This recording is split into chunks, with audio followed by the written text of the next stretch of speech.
From a purely rational standpoint, Sarah Gooding should have been ecstatic with her present position. She was wearing a silk gown and playing piano in a grand aristocratic home, while more than a dozen people of good family sat within hearing distance. She was more at home behind the keys of a pianoforte than anywhere else, and had dreamed of having a prestigious chance to exhibit her talent. This was nothing like she'd dreamed. The roughened texture of well-used ivory-covered keys was as familiar as the overwhelming feeling of not quite belonging. Actually, she felt rather unwanted. That could have something to do with the fact that the enormous vertical cabinet piano, designed to crawl grandly up the wall of elegant homes, had been turned to create a divide between the player and everyone else.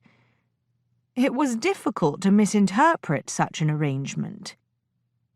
At least no one could see her yawn as she plunked out the notes to the incredibly simple score of the Italian songbook that had been laid out for her.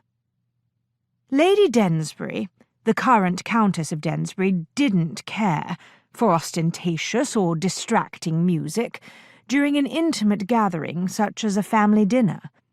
Sarah didn't particularly care for Lady Densbury.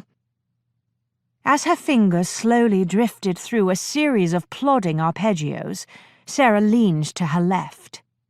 If she angled her head perfectly, she could see around the tall side of the ornate giraffe piano. Since the top of the piano cabinet stretched at least 4 feet above her head on the left side, there was no way she'd be able to see over it.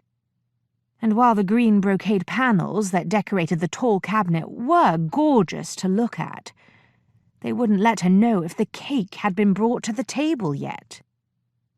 Since Sarah's employer, the Dowager Countess of Densbury, insisted that Sarah's job as her companion included attending excruciating weekly family dinners, Sarah always focused on the cake. It was the only thing that made the ordeal bearable.